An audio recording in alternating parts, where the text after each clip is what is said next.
Hello, I'm Michael Amar. You've just seen a sample of the reactions you'll receive as you perform the magic I'm about to share with you now. For every effect which qualified for inclusion on this series, hundreds of effects were read, performed, and then cast aside in an attempt to give you the finest collection of easy-to-master card magic ever assembled on video.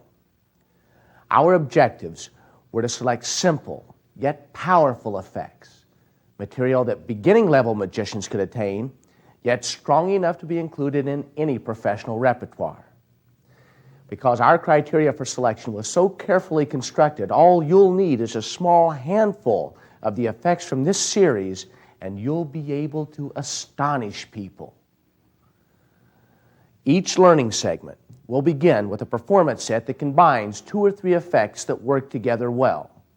Following the performance segments, you'll learn exactly how to perform the effect just as you've seen it, along with the insights beyond the techniques that make these effects classics. Perhaps you, like many others, will consider these to be the real secrets to achieving the desired effect. Sometimes people say to me, they say, Michael, I'm not sure that you're playing with a full deck. I can't imagine why. Maybe it's the fact that, this isn't a full deck. See, there's only a few of the cards. They all came from the same deck. It's just not a full deck, you see. Now, I took some cards out from a deck as kind of a psychological experiment to try and see what people think of. I try to guess that sort of thing. Now, some people, they like the court cards. Some people like the red cards. It's almost impossible to say, to guess, to predict in advance what some people would actually think of. Now, I'm going to try something with you. I'd like you just to look at these cards and think of one of them. Just think of one of them. Okay? Mm-hmm. Got it? Yeah. Now change your mind. Okay? Think of a different card. Right? See, now you're thinking of a card that you didn't even think you'd think of. Now, that'd be a tough thing to predict, wouldn't it?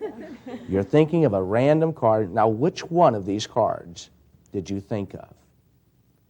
The 3 of spades? Yes. Now, you remember in the beginning I said all these cards came from one deck? Mm-hmm. Well, all these cards did come from one deck, except for one card and one card only. Now, I said it was almost impossible to predict what card a person would think of. Well, it's pretty tough, but it's not impossible. Wow.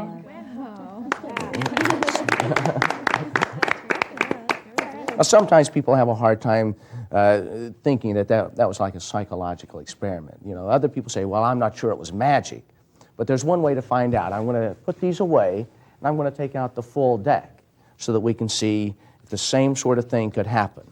Now, the great thing about this is that I'm not even going to do all this magic. See, I'm going to do this in such a way, now you can have any card you want. Pull out any card you want, okay, and show it around. I won't look at it.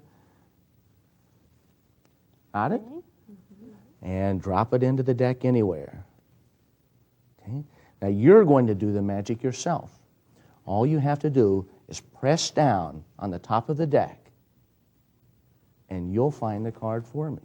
See, by pressing on top of the deck like that, one card reveals itself. One card, one card only, turns red. Now, that would be pretty amazing if that card turned out to be your card, wouldn't it? Mm-hmm. Yeah, that's pretty amazing. That's pretty amazing. You made it turn red. You made it turn red. Now, I'll try it again. I'll try with a different card. I'll go through just like this. Anytime you want, just say stop. Stop. Right there. Mm-hmm. Now, there's a card that I'll show to everyone. Okay, so everybody can see it. Mm-hmm. Now, see if you can do it again. All you have to do is just press down on the deck, and we'll see if it worked. We'll see if it worked. One card, and one card only, will turn red. One card, one card, and one card only will turn red. Let's see. What was the name of your card? It was the Queen. The Queen? Well, let's see. Only one card is red. No. Oh. The Queen of Hearts? Yeah. Is that your card? This is the explanation for Nick Trost's 8-card brainwave. The setup for this, you only need 4 red cards and 4 blue cards, and you alternate the cards. And that's the only setup that you need. You pull out the packet, and you begin to show the cards and talk to them about each card. You can do any cut that goes from top to bottom. You have them name any card, whatever card they name, set that card forward, and at this point, all you perform is the old ram subtlety. The old ram subtlety was invented by Ed Marlowe, and old ram is Marlowe spelled backwards. In talking to John Rockenbaumer about this particular move, interestingly enough, he said that Marlowe never intended for the old ram subtlety to be used as the foundation of an entire effect, just kind of a casual showing, proving after the fact. But I think that this routine proves that the strength of this particular subtlety, because it passes by everyone. At this point, as soon as you put forward a card, whatever color that is, the opposite color will be on the bottom because you cut the cards at that point. Then you perform the old ram subtlety by thumbing a card into the right hand, turning both hands palm down, and then instead of tossing down this card, you thumb off the face card. Now the right hand card will always go onto the bottom. You show again, and you just repeat that move, and they'll see all red cards. And then you show that this card is blue. If for some reason they had selected a red card, again, as you do that, you'll be able to show all blue cards using the old ram subtlety. Thumbing the cards over, showing. And I like to turn this card over, displaying the back of the cards that they've just seen, so that there's clearly a contrast before tossing this down. Then by putting this card on top and putting the cards away, you're instantly set for repeating the effect. For example, if you go from table to table or perform this at cocktail parties. That's Nick Trost's 8-card brainwave.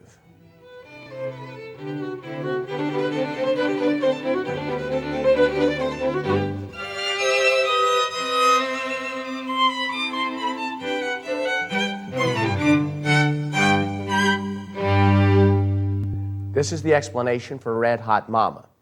Red Hot Mama, sometimes known as the Chicago opener, is the signature piece of Frank Everhart. When we asked him for permission to include it on this video series, he told us that Jim Ryan had originally shown it to him years and years ago. And some historians trace the routine back to Al Leach. But having said that, here's the setup. You're going to need an indifferent card, a different colored back on the bottom of the deck.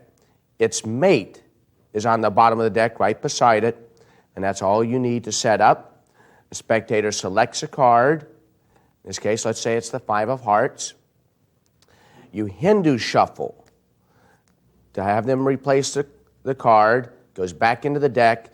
By now placing the right-hand packet on top, you're putting that odd-backed card right on top of the selection.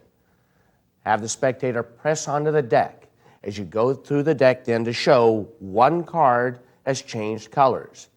If you cut the deck at that point, the mate to that odd-backed card goes to the bottom. You show the odd-backed card, and as I do so, I get a break underneath the selection, which sets me up for Di Vernon's double lift, as I then just turn 2 cards over as one to show the selection. You then turn the double back over and toss that card to the table and offer to repeat the effect. You now do the Hindu shuffle force by pulling packets off of the top into the left hand until they say stop. You then show them the bottom card of the right-hand packet. If you want to use another force, of course, you can, but the good thing about this is the card doesn't have to leave the deck. They just look at the card, replace the cut, have them press onto the deck, and then show all the cards in the deck. There doesn't seem to be any other card having changed. So you say, well, one card should have changed colors. Well, there's one over here. Then you dramatically turn it over to reveal that the second card has turned red as well. In the 8-card brainwave, carefully, time your words so that they synergize with the revelation of the card. That's presentation. That's theater. So think about and practice what you'll do along with what you'll say so the two combine with astonishing results. By setting the effect up as an experiment as opposed to a magic trick, you build interest in the ending because of the possibility of failure. In Red Hot Mama, it's been said that simplicity is the key to every good magic effect. And Red Hot Mama is the essence of simplicity. A selected card changes color. Di Vernon said, a good magic effect should easily be described in one sentence. This routine is powerful because of its directness. So avoid any temptation to add an overly complicated presentation, because this is one effect that can speak for itself. In our next set, you'll notice how 3 different tricks work together perfectly to create the impression of great skill with a pack of playing cards. You know, it's one thing for me to find the right card. It's another thing when other people find the right card. Now, here, do me a favor. I want to see if you can find one of the aces for me. Pull out one of the aces. And why don't you pull out one of the aces as well? And if you can pull out one of the aces, Gary, can you reach inside of there and pull out one of the aces for me? Let's see how you did. Let's see how you did. Well, that did pretty good. There's one. There's one. There's one. Oh, you know, you did better than you thought. Now, see, these are actually cards in disguise. See, the 2 of spades, and the 6 of diamonds, the 3 of clubs, and the 4 of diamonds, that's very common disguises for the aces. They often go in disguise. Now, here, I'll show you what I mean. They're acrobats at the same time. If I were to take the 4 of diamonds and balance those other 3 cards right on its back, just like that, in midair, they would change into the 4 aces, leaping, disregarding their own safety, onto the floor, just like that. So it's very impressive, although I seem to be the only one that thinks so. Now, when people see that sort of thing, they say to themselves, you know, boy, I'd hate to play cards with you. Now, gamblers do different types of things. Would you like to see how a gambler would actually cheat you in a game of poker? See, now, let's say, for example, we just played a round of poker, and we've gathered the cards up. Now, what a gambler will do is, in gathering the cards up, he'll gather it so that the aces fall together at the bottom, okay? And then when he's dealing the next round, let's say there's 5 of us playing in this, he'll actually take the bottom card for himself, just like that. He does it pretty quick so that you don't notice it actually taking place. And generally, people aren't paying a lot of attention as he's going through like that, taking the 4 aces. See, it's the 4th ace. Just like that is how it would look. Now let's see how the rest of the guys did in this particular hand. Let's see, there's a guy that's not going to stay and play very much. Over here, well, there's a pair of jacks. That's pretty good. Let's see how this guy did. Pair of 4s. He's good to play, I guess. And over here, let's see how this turned out. Possible straight. Okay, but over here, of course, is the 4 aces, based on that cheating technique. Okay? Now, let's do things a little differently. This time I want to put the aces down into the center of the deck, like this, and I want to cover them with these cards. Now I'll show you how it looks in real speed. Okay? This time the guy would deal just like this, and it would look perfectly natural. It wouldn't look like anything was taking place. The rhythm never broke, no change in sound or direction. Every card coming from the top of the deck, or at least so it seems. And yet, let's see how it looks at the end. Now this guy over here, well, that's not much to go on. This guy here, there's a 3, 4, 7, 9, okay, no, not much worth talking about there. Over here, well, there's one of the aces. Well, you know, I didn't say that I would get all 4 aces. All I said was that I would get the winning hand. And I did get the winning hand. That's the reason I gave myself the 10. Jack, Queen, King, and Ace of Spades. That's always nice to see people that enjoy magic. Sometimes people get frustrated by it. I mean, they feel challenged by it. The most challenging situation that I ever faced, I was in a bar, and I'm showing a guy some magic tricks, right? Pull out a card for me, if you would, and show it to everybody. Okay, I won't look. It's not that kind of a trick. And we'll put the card back into the center of the deck. You'll remember what the card is, won't you? Yep. Okay. Now, at this point, I'd just gotten to this point in the trick. And a guy says, no, wait a minute. I want to shuffle the cards. You know, that's not that big a deal. I said, okay, you go ahead and shuffle the cards. And he said, but I don't want you to look. Turn around. I don't want you to look. Okay, so I turned around. Now, here's what the guy did, and this is what made it such a challenging situation. He didn't just shuffle the cards. What he did is he took half the cards face up and half the cards face down, and he shuffled face up into face down. Nice smooth shuffle all the way so that you can see almost every card interlaced face up into face down. Now, that creates quite a mess, as you can imagine, okay? Give the cards a cut, just like this. Now he turns around and says, now find my card. Well, I didn't know anything that had happened up to this point. So I turned around and I said, well, okay. And I realized that the cards were face up and face down, cards literally facing in every direction. It's the most challenging situation I'd ever been in. But here's exactly what I did. All I did is I squared the cards up like this, and I cast a shadow over the deck. That's all I did. And when I fanned the cards out, every single card had righted itself, except for one card, and one card only, right in the center of the deck. There's no way. This is the explanation for the acrobatic aces. You'll start with the 4 aces on top, and the entire routine is based on the Piet Fortune flip-over change, which was originally published in his lecture notes. You have the 4 aces on top of the deck. You have 4 cards selected from throughout the pack. And as they're looking at those cards, you just get a break below the 4 aces, and then you show these cards, and then lift up all the cards above the break. And what you're going to have there is the 4 selected cards as well as the 4 face-down aces. So now you're going to pull off 3 of the selected cards and then place the packet on top. The 4th selected card will be there.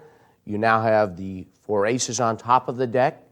You'll count 3 onto the table and then pick up the other card.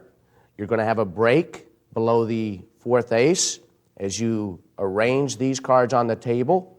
Now you'll pick up the double, not only the selected card, but the 4th ace below it, and you balance these 3 cards on top of the double. Turn the cards over. The 4 aces will seem to appear visibly. Here's a little closer look at the handling of the double that's used to flip those cards through the air. Again, you have a break below the ace, which is on top of the deck. You pick up the selected card. At that moment, you'll kind of readjust those cards there to justify the putting of that card back on top of the deck. I push it up. I pinch it between the right thumb and middle finger. And then I balance these cards on top like this. What's going to happen is the cards flip over like this. The double turns over. You put that right back on top of the deck, then thumb it off as a single card, and you're clean at the end. And that's the explanation for the acrobatic aces.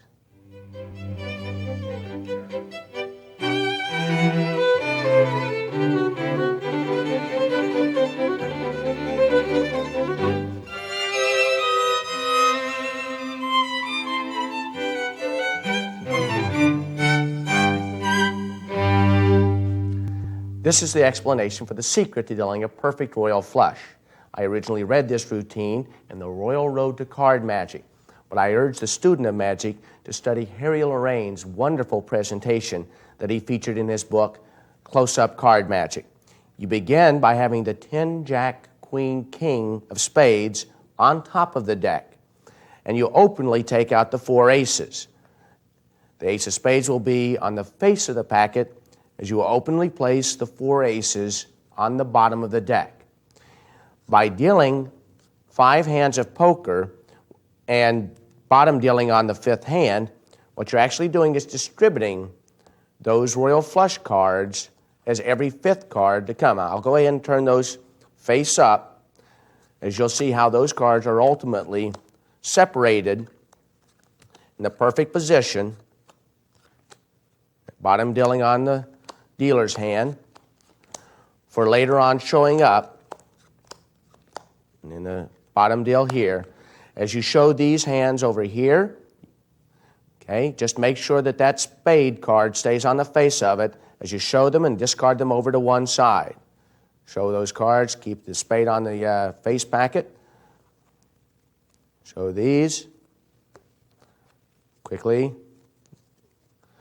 And as you can see, what that's done is now separated the royal flush as every fifth card, and then you show the dealer's hand. Now keep in mind that we're only keeping these cards face up for the explanation. You place the ace packet into the center of the pack, and you add these cards on top of it. Now as you deal normally, you'll get the royal flush automatically into the fifth hand. As you show the cards around, the royal flush ends up in the dealer's hand. At this point, you just continue on by showing these cards, making minor comments about them, and then at the end, you end up by showing that you've dealt yourself the royal flush in spades, and that's the explanation to the secret for dealing a perfect royal flush. This is the explanation for Di Vernon's triumph routine. You begin by controlling the selected card, let's say it's the ace of spades, to the top of the deck. I used a double cut to bring the card to the top of the deck, and then you undercut the packet and show the cards as being face up and face down, and the key to the entire routine is the false shuffle that you're about to learn now. You leave a bed of cards in the left hand's packet, and you shuffle the cards together, just holding back the left hand's single card, which will be the selection, as the top packet, as the top of the deck, and you push the cards flush, stopping about 1 inch from a totally flush selection. At this point, the right hand is going to brace itself here, and apparently the cards are going to be pushed flush. In actual fact, only the top single card moves to the left. The left hand concealing the fact that the cards themselves have not been pushed flush. Only one single card has been transferred. Then the hands come together, and what's going to happen is the left hand strips out its packet and then comes back and places the right hand's packet on top. The situation now will be the single selection on top of a bed of all face-up cards, followed by all the face-down cards. At this point, Vernon would square the pack up, cut into the face-up packet, cut into the face-down packet, and at this point, he would count on the natural break between the cards to show the cards back to back. His way of transferring and reversing this packet is to simply place that packet into the left hand as you show the right hand's bottom card, and now the left hand puts the cards onto the top of the pack, which effectively reverses all of these in a very subtle way. At this point, you make the magic happen, and then spread the cards to show that all the cards, every single one, is now facing exactly the same way, except for the one single card face up right in the center of the pack. And that's the explanation for Di Vernon's triumph routine.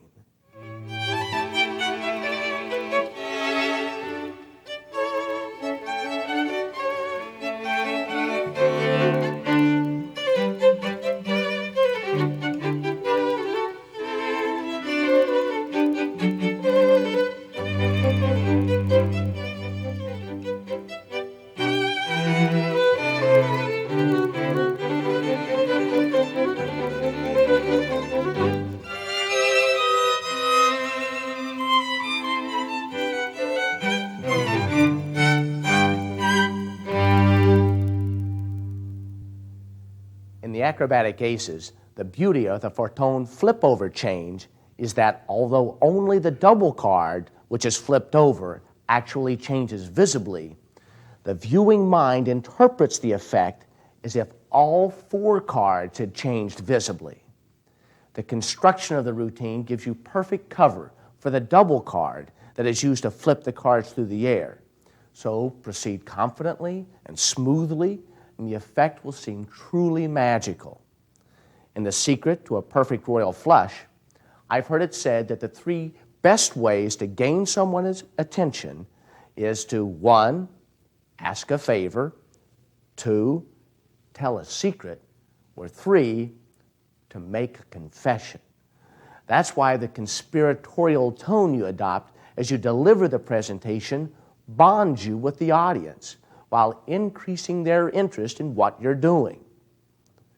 Always remember that magic takes place inside the viewer's mind. What they think you're doing is much more important than what you actually do.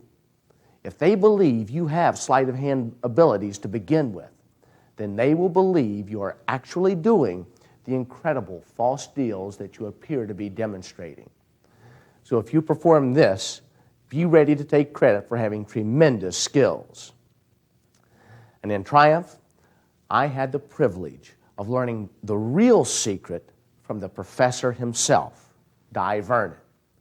He tapped his finger in the air and said, "You must have an emotional hook. Make the story real. Make it believable. If you combine that with the proper technique, then you will be performing what some card men consider to be the single finest effect in all of card magic." But as we continue on with our series, you'll see that card magic is a gem with many facets. So many, in fact, that all of the effects we've selected have something in particular which distinguishes it from the others, as the 2 effects in our next performance set will demonstrate.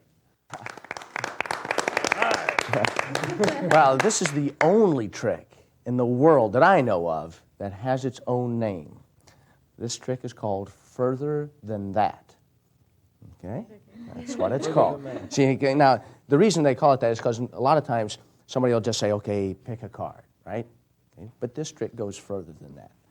This trick, I'm going to let you think of a number. Any numbers, let's say between 10 and 20. What number did you think of? 11. 11. I'm going to count down to 11. That's 1, 2, 3, 4, 5, 6, 7, 8, 9, 10, 11. Of course, a lot of magicians would let you look at that card and have that be it. But this trick goes further than that. I'm going to add those 2 numbers together. 11's made of 2 numbers. That's 1 and 1. That's 2, right? Okay. So we'll add those 2 together to further randomize your selection. And I'm going to have you look at that card. All right. Just like this. Okay? So now you've got a card down in the center of the deck. Now, I'm going to find that card. Because actually, if I just found the card, that would be one thing, but I'm going to go further than that. Yeah? I'm going to have the deck itself tell me what his card was. It's kind of a Morse code kind of a thing. It was the Ace of Spades? Ace of Spades? Yeah, was that your card? it. Now, a lot of tricks would end right there, but not this trick. No, this trick goes further than that. Right. The Ace of Spades, right? Right. I'm going to spell A-C-E and Spades, S-P-A-D-E-S, and the last card I come to is the Ace of Spades. Okay. Of course, a lot of tricks would end right there. Right. But this trick goes further than that. This trick goes further than that. See, over here I spelled ace, and you'll notice that those 3 cards are made up of the 3 aces. Over here I spelled spades, and over here you'll notice there's the 7, 6, 5, 4, 3, 2 of spades. Of course, a lot of tricks would end there. But, of course, this trick goes further than that. You see, and the only way I could go further than that was to use that ace and draw a hand to it just like that, and you can't go any further than a royal flush in spades.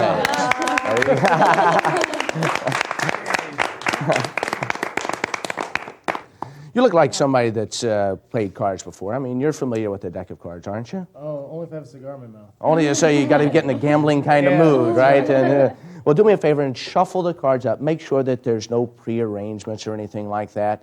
No TV magic cards or anything like that. There we go. That looks better. There you go. Okay. And hey, and he's giving him a cut. He knows all this stuff. Now, I just need a few cards from this deck in order to do this next trick. I'll take a few cards from here, and in the process, I'm going to teach you the fairest possible method of counting cards. It's the same way that they do it in Vegas. In case you've been to Vegas, you may have seen them do this. What they do is they take the top card, and they turn it over, and they say 1. Then they take the next card, turn it over, and they say 2. Now, would you do that for me? Starting with 2, holding that in your left hand, take the top card, turn it upside down, and you say 3. 3, Continuing. 4, 5, keep going, Mm-hmm. 6, Let's see how many we have. There's 6. Okay, continue counting. 7, 8, 9 and 10. Okay, now square them up. And let's see, I need those to be put into a place where I couldn't possibly do any manipulation or anything like that. Well, do me a favor. Place them onto the chair there and just kind of sit on them. Okay. Okay? There you go. And I'm going to take 3 cards from here. That's 1, 2, 3 cards from here. And I'm going to cause these 3 cards to travel invisibly, 1 card at a time, to join those cards which you're now sitting on. Okay? Okay. Fun for you, fun for me, fun for the cards. Everybody has a good time, okay? So the first card, all I have to do is take the card and I toss invisibly, just like that. And the first card has traveled, leaving just 2 cards behind. I'll do it again. You take the next card just like this and you toss. And the second card travels. Do you feel any taller? Not yet. Felt no change whatsoever?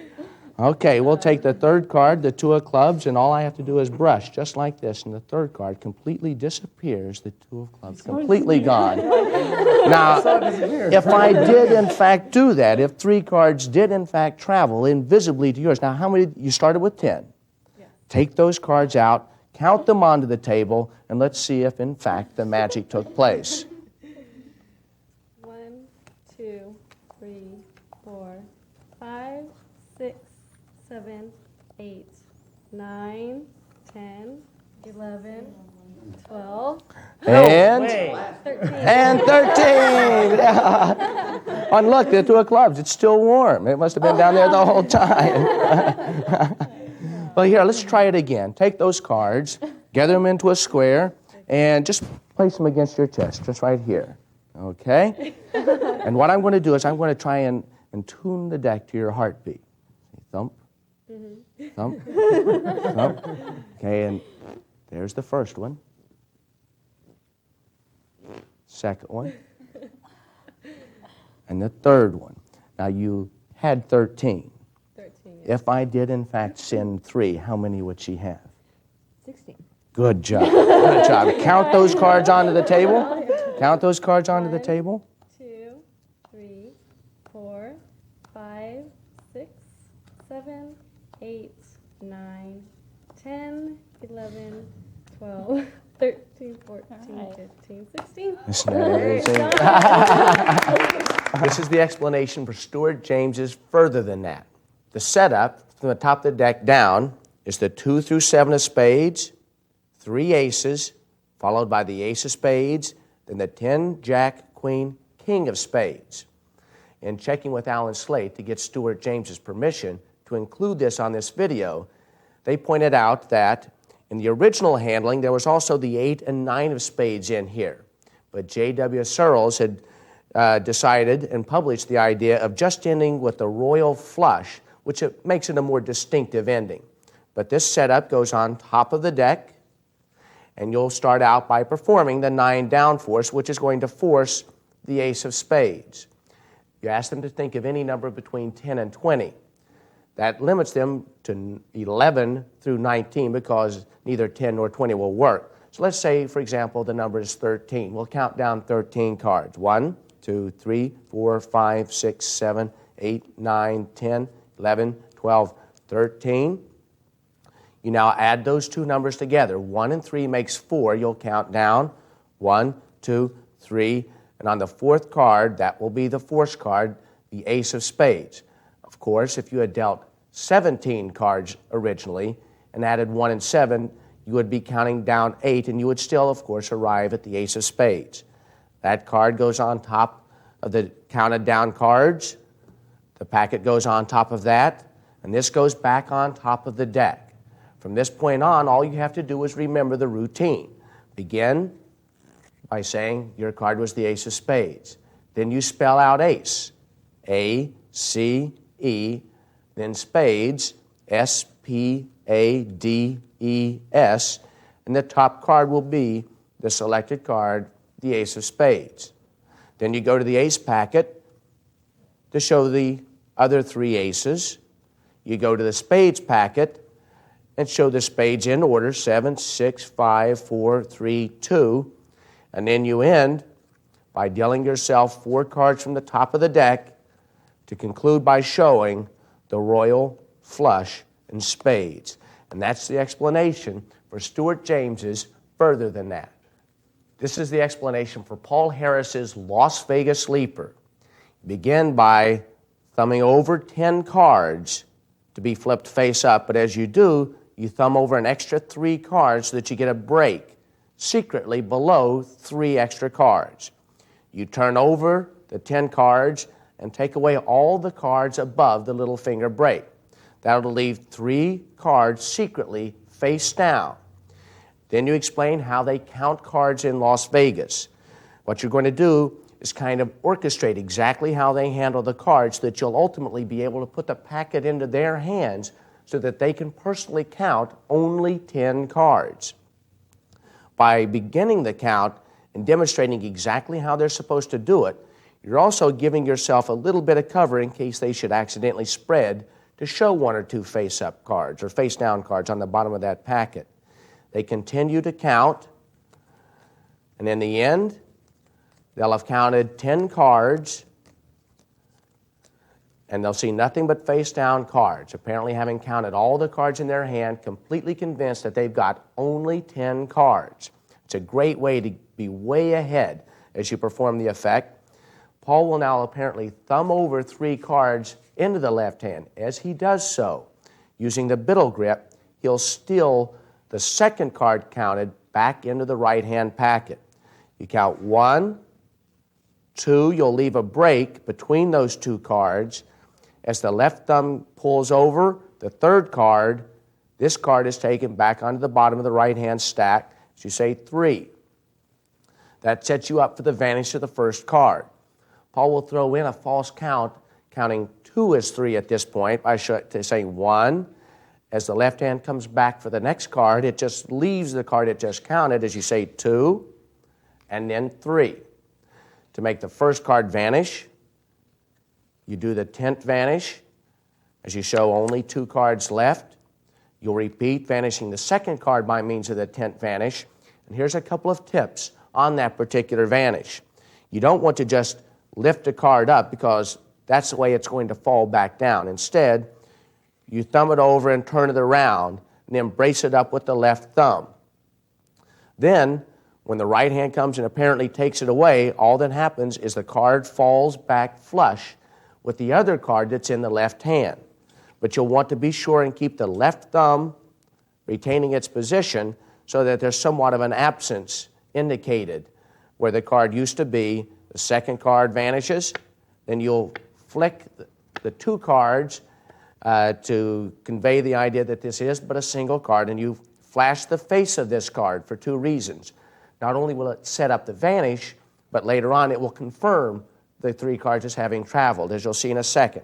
You put the 10 on top in this case, snap your fingers, or do some kind of a wipe-away vanish, and then you show the top card to confirm that the card that was just shown has vanished. Place this back into the deck as they then count 13 cards to show the arrival. As they're counting, you'll then palm 3 cards off the top of the deck. Good way to do this is just to move those 3 cards forward so that the right hand can then just press down, and those 3 cards will pop up into the right palm. You can continue holding the deck as they count. Those 3 cards are concealed in the right palm. You just drop them off as you seem to be just pulling off the top card to show that the 10 of spades that vanished from the top of the deck was, in fact, underneath their seat as they were setting on the cards. Put that back on top. You've just set yourself up for the big inning where 16 cards will arrive. You riffle the deck once, twice, and 3 times. Then the spectators will count out 16 cards, and that's the conclusion of Paul Harris's Las Vegas Sleeper. With further than that, any advertising agency could confirm the value of a catchy phrase such as, "You deserve a break today," or "You're in good hands." The impact of further than that depends upon the accumulation of assertions that you are going further than that, to the point that they won't be able to get that phrase out of their head. The repetition of this soundbite makes further than that one of the most memorable magic effects that you can do. And the real secret to the success of Las Vegas Sleeper is the fact that you aren't doing a card trick. Instead, the cards become a vehicle that allows you to enter into the most intimate space that a person has as they sit on those cards. I mean, it's one thing to do something on a close-up, Pat, but you can't get any closer to a person than when you're manipulating something between them and their chair. In regards to this intimacy, it's always important to be discreet in how you choose to cross someone's personal boundaries. So, inasmuch as is possible in these cases, bring good taste to your presentations. And remember, when palming cards, misdirection is the key to a successful palm. Just wait until they're watching the counting of the cards and they can't possibly watch you palming a card at the same time. What's the secret to a successful misdirection? Is to do it when they aren't looking. It's that simple. For our final performance set, we've saved what I believe are 2 of the most enjoyable card routines that you can possibly do. These are as far away from the "you pick a card and I'll find it" type of card trick as you could possibly get while still being able to say that you're doing a card trick. In these effects, the deck becomes a vehicle for theater, drama, and entertainment. Say, have you ever owned a deck of cards and after you played with them for a while, you found some of the cards were missing? Yes. Yeah. That happens to me. Now, do you know what happens? Do you know why that My happens? partner was stealing them. No, I know the secret. I know the secret. Every deck has a set of cannibals in it. And that's what happens.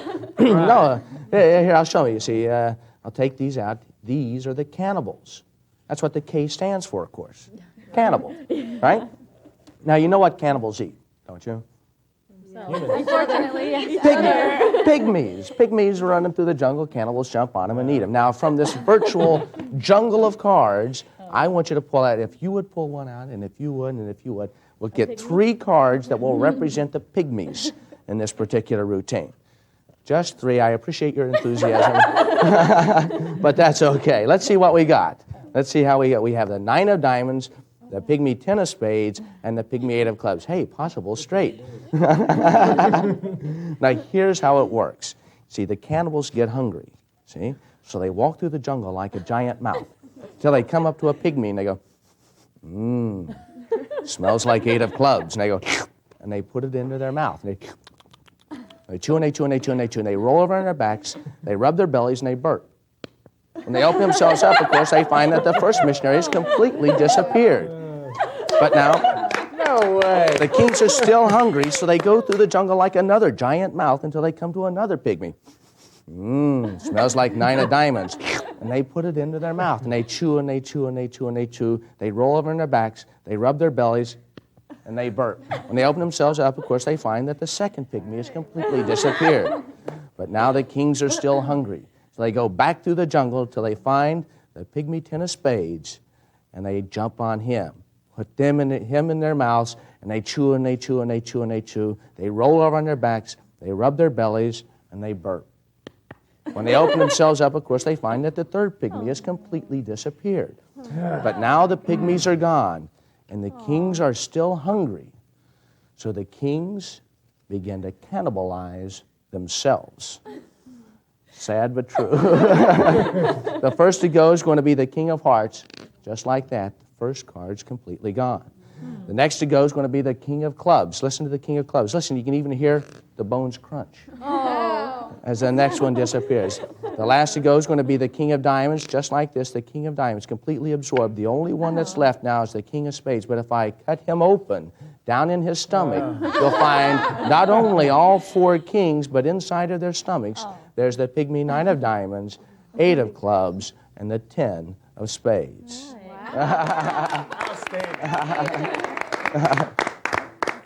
So now you know. You'll be able to tell him. That's if you ever see any cards missing from the deck, you say, "Yeah, it's that cannibal thing. Yeah, you guys showed me." Yeah, you weren't done yet. Well, One more trick. okay. How about? I got to catch you doing something here. Okay, how about this? This isn't really a trick, but this is something I've been working on for some time, and maybe you can tell me whether or not I got any hope for this sort of thing. It's kind of an exercise that magicians do to test their spontaneity. Now, here's what the situation is. You take a shuffled deck of cards, and I'll mix the cards up just like this, okay? And what you try to do is make up a story using every card in the deck. Okay? Now, the only rules are you've got to use all the cards, and you have to use them in order, and the storyline has to make sense. Okay? So just kind of test your spontaneity. Now, it's real helpful for me if I can kind of glance through here and see any note patterns. Like here's a few clumped together. I might be able to use that in a storyline. And you see where all the face cards sometimes give you some plot lines. Okay, using this deck, just as it's come out, I'll try to make a storyline and see how far through the deck that I can go while creating a story. Okay. Now, every now and then I might have to look through the cards, but I won't alter the order of any of the cards. Okay? Let's see where we started out with first. Okay, there's the card that's on top of the deck. We'll tell a story about Sam Spade. Okay? Now, Sam Spade was a tall, dark-haired man. Kind of like you. Okay. Hey, it is kind of like you. 6 foot, 2 inches tall, with a pair of powerful forearms. This could be you. Now, Sam's most famous story involved the theft of 3 diamonds. Okay? So when Sam heard about the theft, he goes down to the scene of the crime, which just happened to be 647 West 59th Street, to interview the victim. Well, the victim turned out to be a royal red-haired lady who wore a tutu. It's just the way it happens, okay? And had a very nice pair. you take them as you get them. Tell my mother this story. You got to shuffle the cards first. Let's see. She described the guy who stole the diamonds as having a darkly tinned face. He took the diamonds and ran between 2 trees. That was good. Into a club. That was good. Okay, I saw this coming down there. Sam was able to get a table even though the house was full. Oh, no. Get it? Full house, 3 kings. It says, okay. I'll give you that. The waitress was a dark-haired lady with 60 legs. Who cleaned his table with Ajax. Ajax? Okay. Sam ordered number 3 off the menu. An 8. Oh, an 8. An 8. Just then, the German chef ran out and yelled, 9. German, get it? 9. Okay. Sam's face flushed red. Flush? Oh, no. See, he realized he had eaten poisoned food. Oh. But at least he got to see the club's entertainment, which was the jacks and 5. And that's the whole deck. Got all the way through. Okay.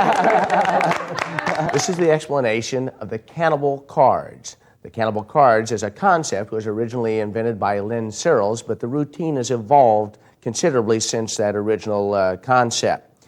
You take out the 4 kings and have 3 cards selected. In this case, let's say we're going to use the 9 of spades, the 3 of diamonds, and the 5 of clubs. And they'll be on top of the deck. Now, the chewing move has alternately been credited to either Matt Corin or Bob Stencil at different times. But in any case, you do the chewing move as you come up. You smell the pygmies. In some cases, some people use missionaries. But that goes in between the 4 kings. As I do the chewing moves like this, what I'm really making sure is all the cards are conforming to each other. And then you do the burp move. Now you're going to perform Arturo Ascanio's Ascanio spread. The cards are held at the right corners between the middle and the finger and the thumb of the right hand. What happens is the bottom card is pulled out by the left fingers, then the top card is pulled out by the left thumb, and the left middle finger pulls out the bottom card, and you move those around. The key is to move the cards in such a way that the double that's held between the right, here's the double here, and that's held between the right middle finger and the right thumb. There's kind of a kinetic movement and energy in the cards that seems to imply that there's nothing but single cards rubbing against each other. And you square the cards up. Turn the packet down. Lift up 2 of the kings. Get into your chewing position. Smell. The card goes in between. The setup here is the 2 kings. The second indifferent card that was placed in. The first indifferent card, followed by the 2 kings. Again, turn the cards over, rub their bellies, they'll burp. When you do the Ascanio spread again, you'll take the bottom card, the top card, and the bottom card of the packet held between the right, middle, and thumb. And again, you'll give the cards a kinetic movement as the right hand basically moves 3 cards, simulating the motion of 1 card rubbing against the other. Turn the packet down. Take the 2 kings from the bottom, transfer them to the top, and then get a break above 3 cards, because what you're going to do is drop the 2 selected cards and the king back onto the deck. What you'll do here is use the right-hand packet to flip over the 3rd selection and push it forward, dropping the 3 cards off as the left hand turns over to show the final selection. Push it flush, and then thumb off the top card, which is a king, and place it in between the other 3 kings. So now you simulate all the same movements. Flip the cards over, rub the belly, cause the kings to burp, and then simulate the exact same movement as the Ascanio spread, but now, of course, you only have 4 cards. Then count the cards singularly to the table, make certain that they see the cards are gone. The routine continues by putting the kings back on top of the deck, show them, get a break underneath the 3 selection. This continuation is actually just using the kings for a handling of apex aces, which was originally credited to Frank Garcia. What you'll do is you'll get a break. As you pick those back up, you've got the 4 kings and the 3 selections. Get a break above the bottom selection. Thumb off the first king, square them up, riffle, and now you can show that 1 king has vanished. Actually, it's just underneath the 3rd selection. Square back up. Again, you're going to take off the 3 kings and 2 face-down cards. Get a break over the bottom card as you thumb off 1 more face-up card. Riffle. Then thumb over just 2 kings and the top of the pack. Square it back up. Now you're going to take off the 2 kings and the final selection. Thumb off that king, place it down here. Now you can take the top king off, and apparently all the kings have vanished. What you've actually done is just dispersed the kings with a selection in between each one. You then cut that king open, and as you thumb through, you'll see your stock right in the center as you show the 4 kings, and in their stomachs are the 1, 2, 3 pygmies. To conclude, the cannibal cards.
This is the explanation for Eric Mead's A Night at the Improv.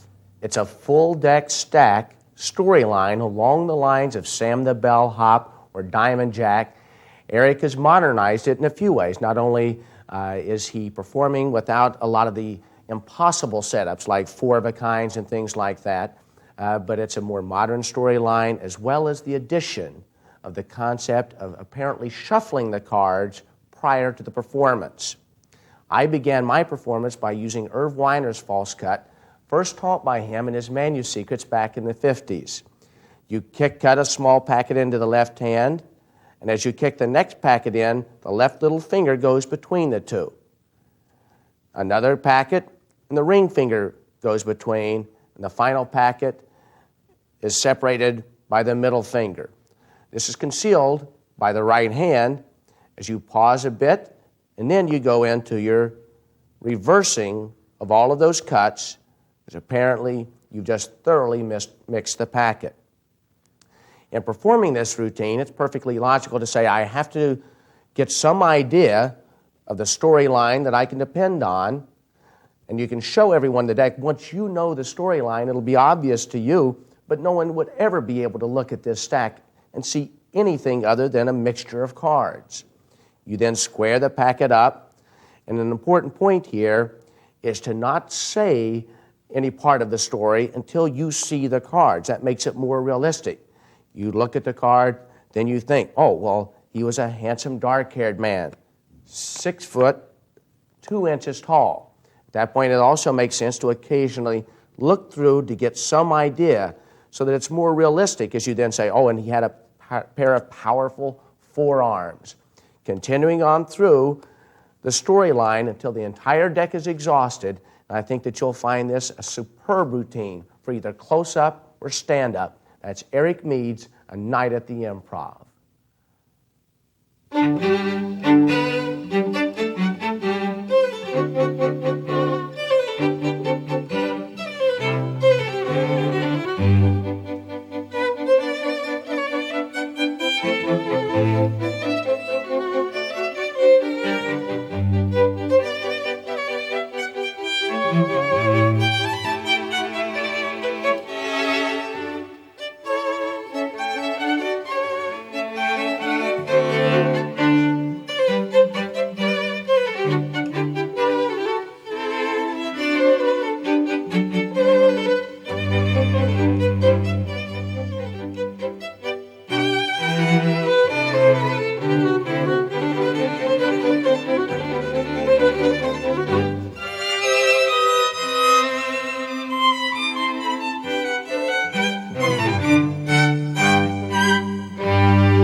magic, audiences are moved more by the height of your passion than by the depth of your logic. So the real secret to the success of the Cannibal cards is to have fun. If you have fun, they'll have fun. Also, you add a significant dimension to this effect by bringing animation and characterization to the cards themselves. Instead of doing a card trick, the cards themselves become magical. And A Night at the Improv, the real secret to the drama behind Eric's full deck storyline is the creation of a real-time event. So allow the actor inside you to come out. People love to see the spontaneous wit of the performer tested under challenging conditions. The maximum impact depends on their belief that they will personally witness either an embarrassing failure or a powerful success.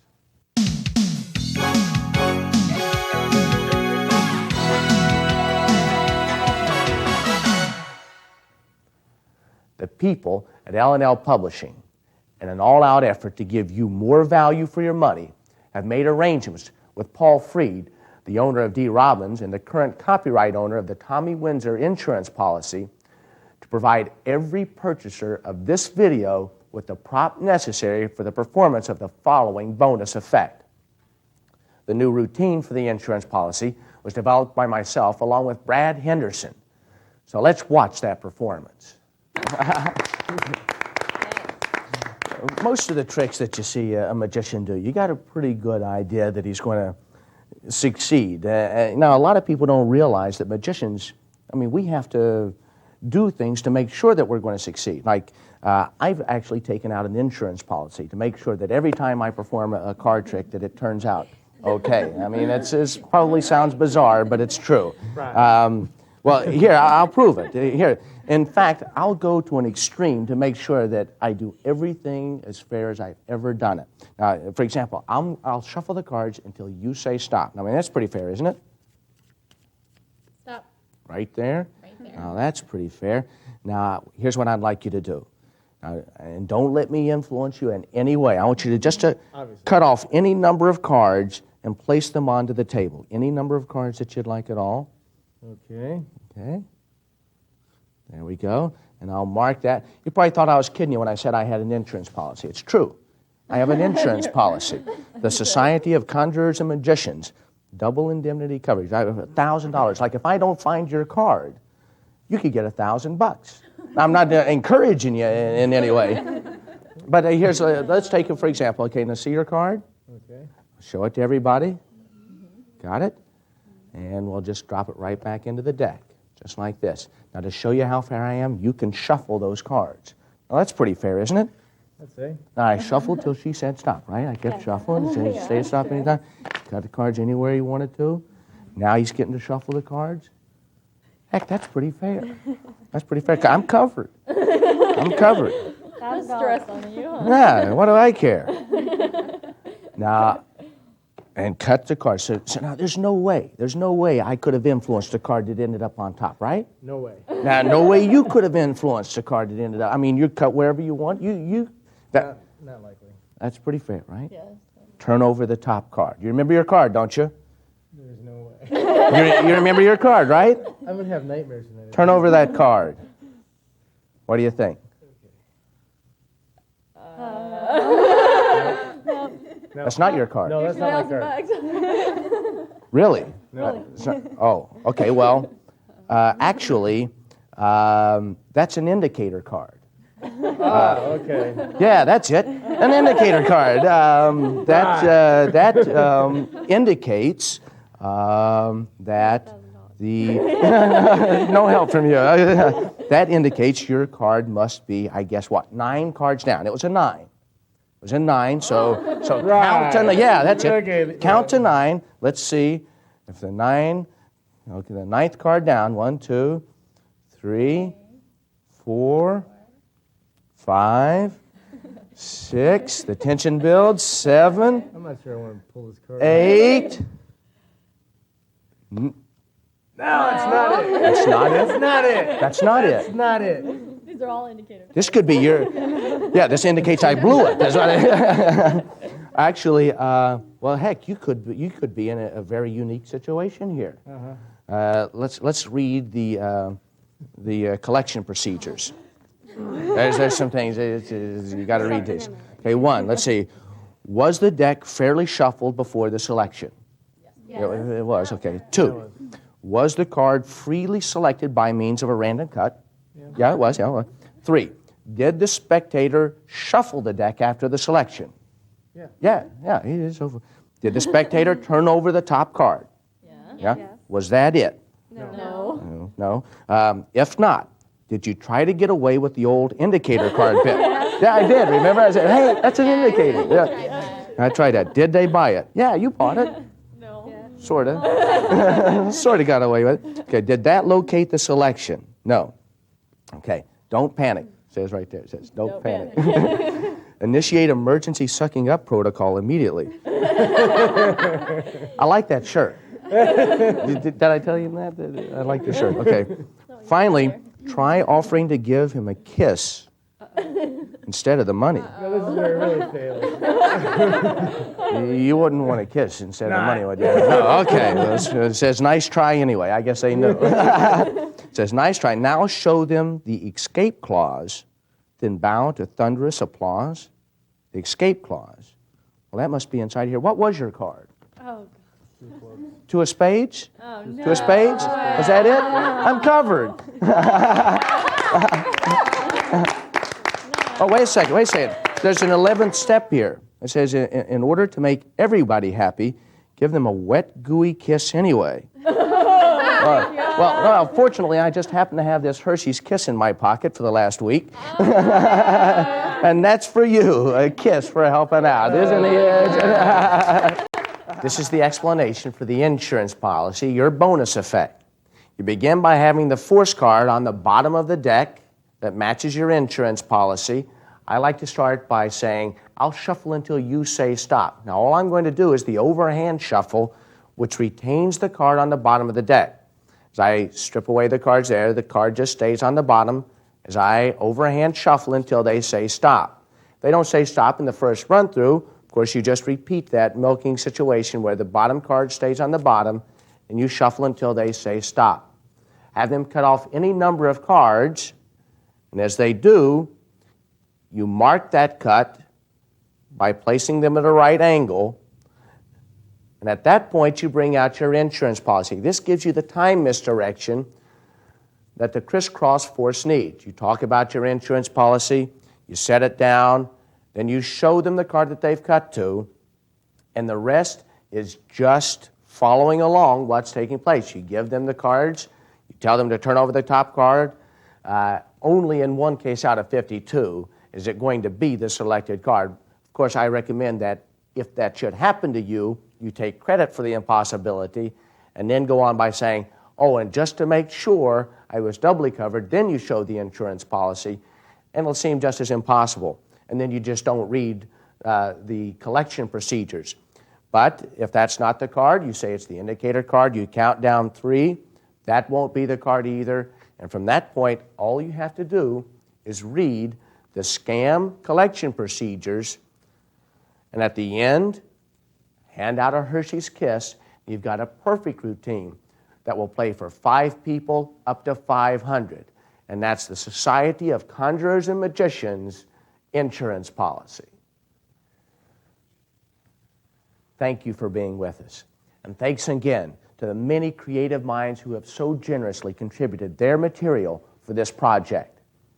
In doing so, they have helped spread immeasurable joy, not only for us, who will always gain pleasure in performing this great material, but to all the new audiences who will now be able to experience a refreshingly powerful world of card magic, a world previously shared by precious few. I like to see this sort of contribution as the lighting of a candle that will hopefully burn brightly long after we're gone.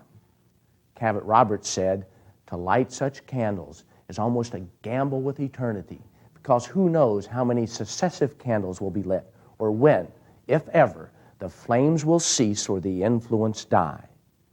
So rewind this tape, grab a deck, and go out into that wide world and have fun.